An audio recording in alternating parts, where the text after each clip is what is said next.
देखो ट्रेंड जो है वो कहां से इमर्ज हो रहा है, ट्रेंड इमर्ज हो रहा है साइडवेज मूव से। ट्रेंड कहां से इमर्ज हो रहा है, ट्रेंड इमर्ज हो रहा है साइडवेज मूव से, ट्रेंड इमर्ज हो रहा है साइडवेज मूव से, साइडवेज मूव से, साइडवेज मूव से, साइडवेज मूव से। तो ये जो अप ट्रेंड इमर्ज हो रहा है वो कहां से इमर्ज हो रहा है, ये साइडवेज मूव था उससे अप ट्रेंड हुआ, ये साइडवेज मूव था उससे डाउन ट्रेंड हुआ, ये साइडवेज मूव था उससे अप ट्रेंड हुआ, ये साइडवेज मूव था उससे डाउन ट्रेंड हुआ।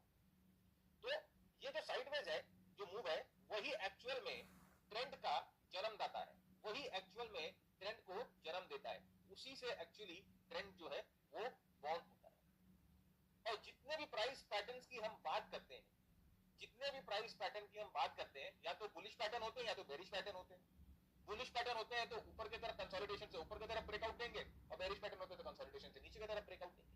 तो ये कंसोलिडेशन एक्चुअली में है क्या, ये कंसोलिड। तो अब आप समझो कि ये जो साइडवेज पैटर्न है वो एक्चुअली है क्या, ये जो प्राइस पैटर्न है वो एक्चुअली कहां बनता है। अब आप समझने की कोशिश करो, ये प्राइस पैटर्न बन रहा है कंसोलिडेशन जोन। इस प्राइस पैटर्न को हमें कहां देखना है, इस प्राइस पैटर्न को हमें देखना है कंसोलिडेशन जोन में। इधर उधर हवा में देखने से नहीं चलेगा और अपने आप कोई भी अजम्पशन करने से नहीं चलेगा। सीधी सीधी बात है भाई, प्राइस पैटर्न से ब्रेकआउट होता है, हम बोलते हैं ट्रायंगल ब्रेकआउट हुआ, रेक्टेंगल ब्रेकआउट हुआ, हेड एंड शोल्डर ब्रेकआउट हुआ, फ्लैग ब्रेकआउट हुआ, पेनेट ब्रेकआउट हुआ, जो भी ब्रेकआउट हुआ, ब्रेकडाउन हुआ, वो एक्चुअली हुआ तो कंसोलिडेशन एरिया से है। तो हमें ज्यादा फोकस कब करना है, हमें ज्यादा फोकस तब करना है जब मार्केट कंसोलिडेशन कर रहा हो, जब मार्केट साइडवेज हो, उस समय हमें इनएक्टिव होकर चार्ट्स पे देखना है। और जब ब्रेकआउट हो जाए तब हमें अपने आप को एक्टिव करना है, तब हमें अपने आप को सक्रिय करना है। ये बात याद है, ये चीजें हम समझने में फेल हो जाते हैं, ये चीज हमें समझ में नहीं आती है।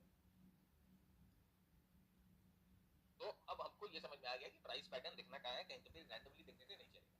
तो अब आइए एक एक करके हम प्राइस पैटर्न के बारे में देखते हैं। और ज्यादा देखिए, ज्यादा जोर, ज्यादा दिमाग पे जोर नहीं डालना है ये सब पे। अपने को जितनी जरूरत होती है अपनी उतनी ही बात करेंगे, जिस चीज पे ज्यादा फोकस डालना था